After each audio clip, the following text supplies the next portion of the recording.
نحمدہ ونصلی ونسلم علی رسولہ الکریم اما بعد فاعوذ باللہ من الشیطان الرجیم بسم اللہ الرحمن الرحیم یا ایھا الذین آمنوا کتب علیکم الصیام کما کتب علی الذین من قبلکم لعلکم تتقون۔ اے ایمان والو،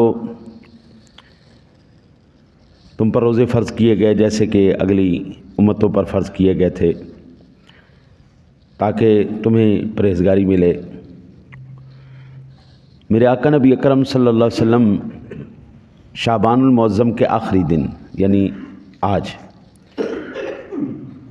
حضرت سلیمان فارسی رضی اللہ تعالیٰ عنہ فرماتے ہیں، وعن سلیمان الفارسی قال خطبنا رسول اللہ صلی اللہ علیہ وسلم فی آخر یوم من شعبان فقال یا ایھا الناس قد اظلکم شہر عظیم شہر مبارک فیہ لیلۃ خیر من الف شہر۔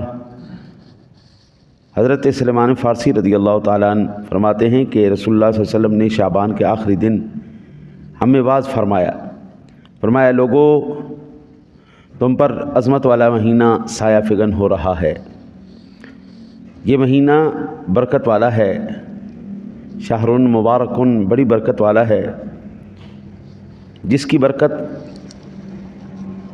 کا عالم یہ ہے کہ اس کی ایک رات ایسی بھی ہے، شہر فیہ لیلۃ خیر من الف شہر، جو 1000 مہینوں سے بہتر ہے۔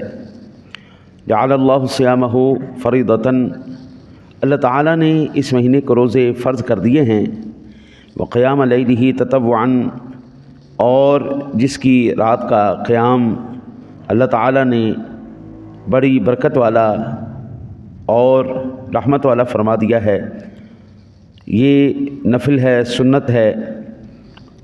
من تقرب فی بخصلۃ من الخیر کان کمن ادا فریضۃ فیما سواہ، ومن ادا فریضۃ فیہ کان کمن ادا 70 فریضۃ فیما سواہ۔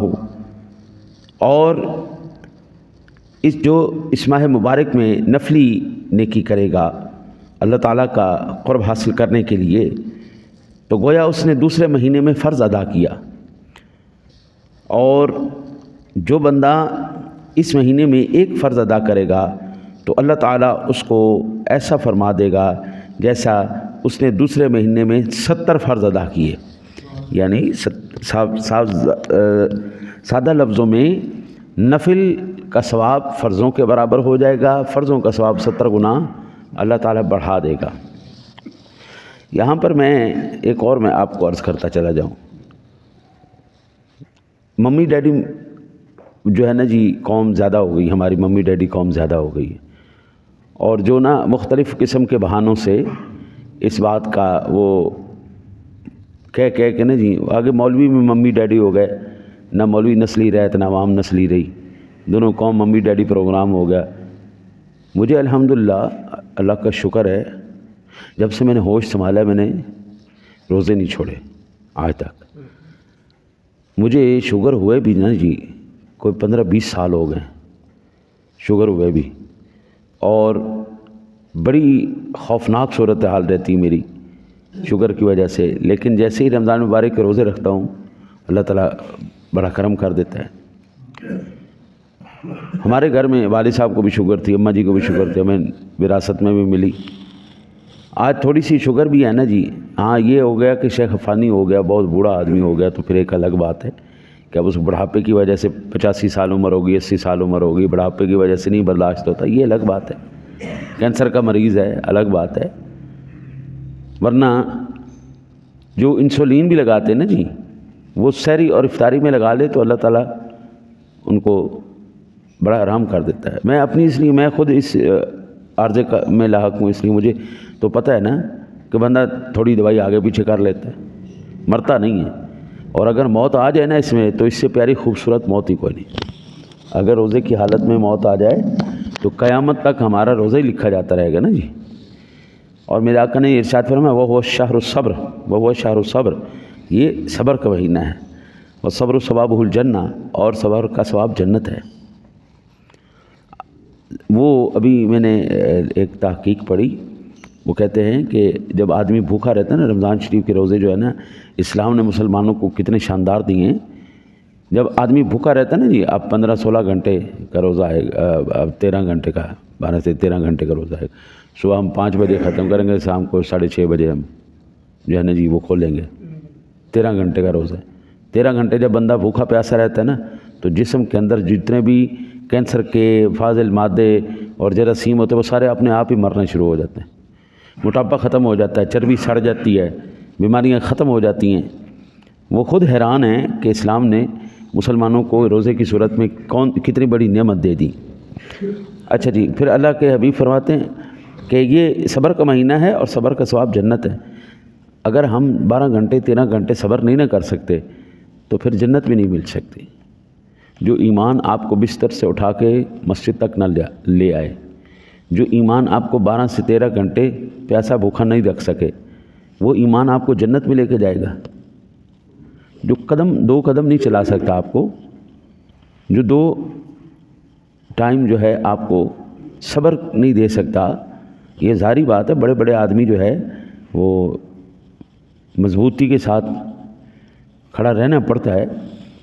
بالخصوص مجھے جو ہے نا جی وہ شوگر کی وجہ سے پیاس بہت زیادہ لگتی ہے, کیفیت بڑی عجیب ہو جاتی ہے.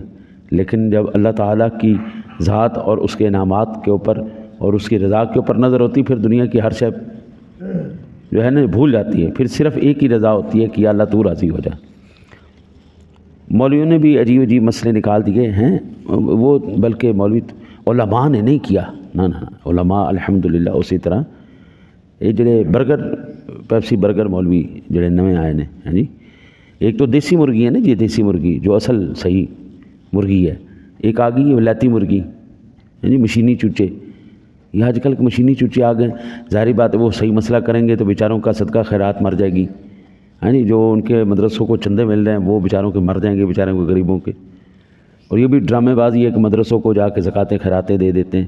ادارے کو دینا ہے ہی نہیں, شخصیت کو دینا ہے زکوٰۃ, ہاں جی. جو حقدار ہے اس کو زکوٰۃ دینا ہے, اداروں کو جا کے پہنچا کے آ جاتے ہیں. شخصیات کو دیں جو ہمارے سامنے ہوں, جن سے بندہ کو چیک اینڈ بیلنس کرے, لیکن نہیں, وہ ہے ہی کوئی نہیں. البتہ آقا جی نے ارشاد فرمایا شہر المواسات, یہ مواسات کا ہمدردی کا مہینہ, ایک دوسرے کے ساتھ ہمدردی کیا کرو. شہر یزاد فی رزق المومن, اس میں اللہ تعالیٰ مومن کا رزق بڑھا دیتا ہے. من فطر فیہ صائما کان لہ مغفرۃ لذنوبہ. اچھا, وعتق رقبۃ من النار, اور جو بندہ کسی مسلمان کو روزہ افطار کروائے گا تو اللہ تعالیٰ اس بندے کی مغفرت فرما دے گا, اس کے گناہوں کو بخش دے گا. اور اللہ تعالیٰ اس کی گردن کی آزادی آگ سے فرما دے گا, یعنی اللہ تعالیٰ اس کو جہنم سے آزاد فرما دے گا. جو کسی بندے کو روزہ افطار کروائے, اللہ تعالیٰ اس کی مغفرت فرما دے گا, اس کی گردن کو جہنم سے آزاد فرما دے گا. وَكَانَ لَهُ مِثْلَ أَجْرِهِ مِنْ غَيْرِ أَنْ يَنْتَقِصَ مِنْ أَجْرِهِ شَيْئًا. اور جو بندہ کسی کو روزہ افطار کروائے گا نا جی, روزہ افطار کرنے والا جو روزہ رکھنے والا ہے, جتنا اجر اللہ تعالیٰ اس کو عطا فرمائے گا اتنا ہی اجر اللہ روزہ کھلوانے والے کو عطا فرمائے گا. آقا جی فرماتے اس میں ایک ذرہ برابر بھی کمی نہیں کی جائے گی. ہاں, اس میں کوئی ایک ذرہ برابر کمی بھی نہیں. قلنا یا رسول اللہ صلی اللہ علیہ وسلم قلنا نجد ما نفطر به صائما فقال رسول اللہ صلی اللہ علیہ وسلم یعطی اللہ هذا الثواب من فطر صائما على مضغة لبن او تمرة او شربة من الماء.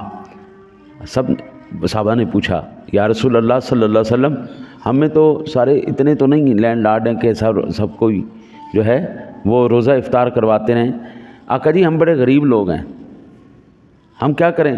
تو میرے آقا نبی اکرم صلی اللہ علیہ وسلم نے فرمایا او بابا, یہ اس کے لیے بھی ہے جس نے ایک گھونٹ دودھ کا پلا دیا, یا ایک کھجور سے کسی کا روزہ کھلوا دیا, یا ایک پانی کا گلاس ہی پلا دیا. یہ جس نے اتنا بھی کر دیا اللہ اس کو بھی یہ اجر عطا فرمائے گا. اللہ اکبر. وَنَجْوَى صَائِمًا سَقَاهُ اللَّهُ مِنْ حَوْضٍ شَرْبَةً لَا يَظْمَأُ حَتَّى يَدْخُلَ الْجَنَّةَ. اور کہتے ہیں کہ جس بندے نے یہ ایک گھونٹ دودھ یا پانی یا کھجور یا اس سے افطار کروایا, ہاں جی, اللہ تعالیٰ اس کو یہ تو اجر دے گا. اور جو روزے دار کو سیر کر کے یعنی پیٹ بھر کے کھانا کھلا دے, اللہ تعالیٰ اس کو اب میرے حوض پر جب لے کے آئے گا, میرے حوض سے جب وہ حوض کوثر کا پانی پی لے گا, پھر اللہ تعالیٰ اس کو جنت میں داخل ہونے تک پیاس نہیں لگنے دے گا. پھر فرمایا آقا جی علیہ الصلوۃ والسلام نے فرمایا وَهُوَ شَهْرٌ أَوَّلُهُ رَحْمَةٌ, یہ جو مہینہ ہے اس کا اول رحمت ہے، واوسط مغفرہ، اور دوسرا اس کا عشرہ مغفرت کا عشرہ ہے، وآخر عتق من النار، اور تیسرا اور آخری عشرہ جو ہے وہ جہنم سے آزادی کا عشرہ ہے۔ ومن خفف عن مملوکہ فیہ غفر اللہ لہ وأعتقہ من النار، اور جو بندہ اپنے نوکر پر، اپنے ملازم پر تھوڑی نرمی کرے تو اللہ تعالیٰ اس کو جہنم سے آزادی فرمائے گا۔ جتنے بھی دفتروں والے ہیں نا جی، دکانوں والے، دفتروں والے، ان کو چاہیے کہ اس ماہ مبارک میں ایک تو اوقات کار کو کم کر دیں، اوقات کار کو کم کر دیں، اور دوسرا نماز کی اجازت دیں، نماز کی اجازت دیں۔ بلکہ اگر یہ بھی ہو، آپ جو دفتر ہے، دفتر میں جو کھلی جگہ ہے وہاں پہ جماعت بھی کروا لی جائے تو ٹھیک ہے، جماعت ہے، اگر دفتر ہے وہاں پہ بلڈنگ ہے، وہ جگہ ہے کھلی جہاں پر 15-20 جو وہاں کے ملازمین ہیں وہ سارے مل کر نماز ادا کر سکتے ہیں تو وہ نماز ادا کریں، اور اگر نہیں کر سکتے تو قریب مسجد ہے تو پھر مالک کو چاہیے کہ وہ اجازت دے، وہ اجازت دے، اس کے ملازم آ کے مسجد میں نماز ادا کریں۔ مسجد میں نماز ادا کرنے سے افضل کوئی بات نہیں، یہ سبحان اللہ، اس سے بڑی بات ہی کوئی نہیں۔ میرے آقا نبی اکرم صلی اللہ علیہ وسلم کی ذات گرامی، اگر آپ تشریف فرما ہوئے ہیں نا مسجد میں، تو بابا ہر ایک کے لیے پھر افضل مسجد ہی ہے، مرد کے لیے تو خاص طور پہ، مرد کے لیے خاص طور پہ۔ گھروں میں مجبوراً یعنی نماز ہو جاتی ہے، لیکن یہ ہے کہ بندہ عادی ہو جائے، ایسے بندے کی نماز گھر میں نہیں ہے، وہ جو مرضی کرتا پھر۔ اللہ اور اس کے رسول کے جو ہیں مسائل ہیں وہ بالکل مضبوط ہیں۔ جو اپنے والدین کی طرف سے روزہ رکھوانا چاہیں وہ روزہ رکھوائیں، یعنی بوڑھے ہو گئے، چاہے فوت بھی شدہ ہو گئے، جو وہ ان کی طرف سے بھی رکھوانا چاہیں رکھوائیں، جو بیمار ہیں ان کی طرف سے رکھوائیں، جو ایسے بیمار ہیں جن کا زندگی میں کبھی دوبارہ صحت یاب ہونے کا امید ہی کوئی نہیں، تو وہ فی صدقہ فطر کی مقدار وہ فدیہ دیں ایک روزے کے بدلے میں، ٹھیک ہے جی۔ اس دفعہ جو صدقہ فطر بنے گا، کل میں نے بیٹھ کے حساب لگایا تھا، وہ 200 تقریباً 90 روپے بن رہے ہیں کم از کم، اور 290 روپے یہ کم از کم بنے گا تو 300 روپے، 350 روپے دے دو فی روزے کے بدلے میں، ہے نی، تقریباً 9000 روپے مہینے کا بن جائے گا۔ تو یہ ایک مہینے کا فدیہ آپ ان کی طرف سے جو ایسے بیمار ہیں جن کی کبھی صحت یابی کی کوئی، یا اتنے بزرگ ہو چکے ہیں، 70-80 سال کی عمر ہو چکی ہے نا، میری ماشاءاللہ میری والدہ محترمہ 70 سال سے زیادہ ان کی عمر ہے، وہ الحمدللہ پورے روزے رکھتے ہیں، ابھی بھی ان کے اندر ہمت ہے، طاقت ہے، تو الحمدللہ وہ رکھتے ہیں۔ تو ایسے بزرگ جو رکھ سکتے ہیں وہ رکھیں، جو نہیں رکھ سکتے وہ فدیہ ادا کریں۔ اللہ تعالیٰ سے دعا ہے اللہ آنے والی گھڑیاں ہمارے لیے مبارک فرمائے، آنے والی گھڑیاں ہمارے لیے رحمت والی فرمائے، آنے والی گھڑیاں ہماری بخشش اور کرم والیاں فرمائے۔ اللہ اپنی رضا اور کرم کے پروانے ہمیں عطا فرمائے۔ اللہم صلی علی سیدنا و مولانا محمد۔